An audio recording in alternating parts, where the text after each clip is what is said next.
ಎಲ್ರಿಗೂ ನಮಸ್ಕಾರ. ಭಾನುವಾರ ಜಾಗಾಟೆ ಹೋಮ್ ಸ್ಟೇಗೆ ಹೋಗಿದ್ವಿ. ಹೋಗೋ ದಾರಿಲಿ ಶೆಟ್ಟಳ್ಳಿ ಚರ್ಚ್ ಸಿಕ್ಕುತ್ತೆ. ಅದನ್ನು ನೋಡಿಕೊಂಡು ಕೆಲವು ಫೋಟೋಶೂಟ್ಗಳನ್ನು ಮಾಡಿಕೊಂಡು ಮತ್ತೆ ಹೊರಟ್ವಿ. ತುಂಬ ಚೆನ್ನಾಗಿದೆ ನೋಡೋದಕ್ಕೆ. ಫೋಟೋಶೂಟ್ ಮಾಡೋದಕ್ಕೆ ಒಳ್ಳೆ ಜಾಗ ಅಂತ ಹೇಳ್ಬೋದು. ಜಾಗಾಟೆ ಹೋಮ್ ಸ್ಟೇ ಅಂತ ಕರೀತಾರೆ. ತುಂಬ ವಿಶಾಲವಾಗಿದೆ. ತುಂಬ ದೊಡ್ಡ ಮನೆ ಕಟ್ಟಿದ್ದಾರೆ. ಇಲ್ಲಿ ಸುಮಾರು ಒಂದು 20ರಿಂದ 30 ಜನ ಇಲ್ಲಿ ಹಾಲ್ಟ್ ಮಾಡ್ಬೋದು. ತುಂಬ ಜನ ವೀಕೆಂಡಲ್ಲಿ ಬರ್ತಾರೆ, ಸ್ಟೇ ಮಾಡ್ತಾರೆ. ತುಂಬ ಚೆನ್ನಾಗಿದೆ. ಮಕ್ಕಳಿಗೆಲ್ಲ ಆಟ ಆಡಲಿಕ್ಕೆ ಒಳ್ಳೆ ಸ್ಪೇಸ್ ಇದೆ. ತುಂಬ ಚೆನ್ನಾಗಿದೆ. ತುಂಬ ದೊಡ್ಡ ಮನೆ. ಒಂದು 20 ಮಂದಿ ಕುಳಿತುಕೊಂಡು ಟಿ ವಿ ನೋಡಬಹುದು. ವಿಶಾಲವಾದ ಹಾಲ್ ಇದೆ, ಪೂಜಾ ಮನೆ ಇದೆ, ತುಂಬ ವಿಶಾಲವಾದ ಬೆಡ್ರೂಮ್ಸ್ ಇದೆ. ಒಂದು ಬೆಡ್ರೂಮ್ನಲ್ಲಿ 4-5 ಮಂದಿ ಸ್ಟೇ ಮಾಡಬಹುದು. ದೊಡ್ಡ ಟಿ ವಿ ಹಾಲ್ ಇದೆ. ಚೆನ್ನಾಗಿ ಮೇಂಟೈನ್ ಮಾಡಿದ್ದಾರೆ, ಕ್ಲೀನ್ ಇದೆ.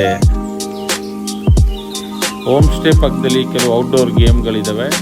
ಎಲ್ಲವನ್ನು ಕೂಡ ಆಟ ಆಡಿದ್ವಿ. ಸಿಕ್ಕಾಪಟ್ಟೆ ಮಜಾ ಬಂತು.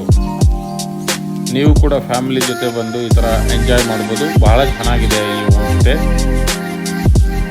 ಮಧ್ಯಾಹ್ನ ಊಟ ಆದಮೇಲೆ ಈ ಹೋಮ್ ಸ್ಟೇ ಪಕ್ಕದಲ್ಲಿ ಪಟ್ಲ ಬೆಟ್ಟ ಅಂತ ಇದೆ. ಅಲ್ಲಿ ಸನ್ಸೆಟ್ ನೋಡೋದಕ್ಕೆ ಎಲ್ಲರೂ ಹೋಗ್ತಾರೆ. ಜೀಪ್ನಲ್ಲಿ ಹೋಗಬೇಕು. ಜೀಪ್ನಲ್ಲಿ ಹೋಗೋದೇ ಒಂಥರ ಮಜಾ ಇದೆ. ಈ ಬೆಟ್ಟಕ್ಕೆ ಜೀಪ್ನಲ್ಲಿ ಮಾತ್ರ ಹೋಗಬೇಕಾಗುತ್ತೆ. ರೆಗ್ಯುಲರ್ ಕಾರ್ಗಳಲ್ಲಿ ಹೋಗೋದಕ್ಕಾಗೋದಿಲ್ಲ. ಜೀಪ್ನಲ್ಲಿ ಬೆಟ್ಟವನ್ನು ಹತ್ತಬೇಕಾದ್ರೆ ಏನೋ ಸಿಕ್ಕಾಪಟ್ಟೆ ಖುಷಿ ಕೊಡುತ್ತೆ ಅಂತ ಹೇಳ್ಬೋದು. ಒಂದು ಜೀಪ್ಗೆ 1000 ರೂಪೀಸ್ ಏನೋ ಚಾರ್ಜ್ ಮಾಡ್ತಾರೆ. ಅವರೇ ಕರ್ಕೊಂಡೋಗಿ ಬೆಟ್ಟದ ಮೇಲ್ಗಡೆ ಬಿಡ್ತಾರೆ. ಸನ್ಸೆಟ್ ಆದ ನಂತರ ಮತ್ತೆ ಕೆಳಗಡೆಗೆ ಕರ್ಕೊಂಡು ಬರ್ತಾರೆ. ಸೊ ಅಲ್ಲಿವರೆಗೂ ಜೀಪ್ನಲ್ಲಿ ವೆಯ್ಟ್ ಮಾಡ್ತಾರೆ. ಸನ್ಸೆಟ್ ನೋಡೋದಕ್ಕಂತೂ ಈ ಜಾಗ ಬಹಳ ಚೆನ್ನಾಗಿದೆ. ಬಹಳ ಖುಷಿ ಕೊಡುತ್ತೆ ಅಂತ ಹೇಳ್ಬೋದು. ಭಾಳ ಬ್ಯೂಟಿಫುಲ್ಲಾಗಿ ಕಾಣಿಸುತ್ತೆ. ಸನ್ಸೆಟ್ ಕಂಪ್ಲೀಟಾಗಿ ನೋಡ್ಬೋದು ಇಲ್ಲಿ ಕುಳಿತುಕೊಂಡು. ಆಮೇಲೆ ಜೀಪ್ನಲ್ಲಿ ಮತ್ತೆ ಅವರೇ ಕೆಳಗಡೆ ಕರ್ಕೊಂಡು ಬರ್ತಾರೆ. ಕೆಳಗಡೆ ಡ್ರಾಪ್ ಮಾಡಿದ ನಂತರ ಈ ಜೀಪನ್ನು ನಾವು ಕೂಡ ಡ್ರೈವ್ ಮಾಡಿದ್ವಿ.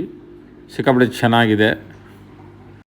ನೈಟು ಸ್ಟೇ ಇದ್ದಿದ್ದರಿಂದ ಕ್ಯಾಂಪ್ ಫೈರ್ ಕೂಡ ಹಾಕ್ಕೊಡ್ತಾರೆ. ಸೊ ಎಲ್ಲ ಮಕ್ಕಳ ಜೊತೆ ಸೇರಿಕೊಂಡು ಹರಟೆ ಮಾಡ್ತಾ ಕೆಲವು ಎಂಟರ್ಟೈನ್ಮೆಂಟ್ ಮಾಡ್ತಾ ಕಾಲ ಕಳೆದ್ವಿ. ಊಟ ಮಾಡಿ ರೆಸ್ಟ್ ಮಾಡಿದ್ವಿ. ಬೆಳಿಗ್ಗೆ 6 ಗಂಟೆಗೆ ಈ ಹೋಮ್ ಸ್ಟೇ ಪಕ್ಕದಲ್ಲಿರೋ ಒಂದು ಬೆಟ್ಟಕ್ಕೆ ಟ್ರಕ್ ಹೊರಟ್ವಿ. ಒಂದು 2 ಅವರ್ನಲ್ಲಿ ಬೆಟ್ಟ ಹತ್ತಿ ಇಳಿಬೋದು. ಭಾಳ ಚೆನ್ನಾಗಿದೆ. ಫೋಟೋ ಶೂಟ್ ಮಾಡೋಕ್ಕಂತೂ ಈ ಪ್ಲೇಸು ಬಹಳ ಚೆನ್ನಾಗಿದೆ. ಪೀಕ್ ಪಾಯಿಂಟ್ ಆಗಿರೋದ್ರಿಂದ ಒಳ್ಳೆ ಫೋಟೋಗಳನ್ನು ನಾವು ತೊಗೊಳ್ಬೋದು. ನಾವು ಕೆಲವು ಫ್ಯಾಮಿಲಿ ಫೋಟೋಗಳನ್ನು ತೊಗೊಂಡು ಅಲ್ಲಿಂದ ಹೊರಟ್ವಿ. ಬಂದ ನಂತರ ತಿಂಡಿ ತಿಂದ್ಕೊಂಡು ಈ ಹೋಮ್ ಸ್ಟೇನ 11ರಿಂದ 12 ಗಂಟೆಗೆ ಚೆಕ್ಔಟ್ ಮಾಡಬೇಕು. ಬಹಳ ಚೆನ್ನಾಗಿದೆ. ನೀವು ಹೋಗಿ ಬನ್ನಿ. ಈ home stay address, contact number ಇಲ್ಲಿದೆ. Thank you.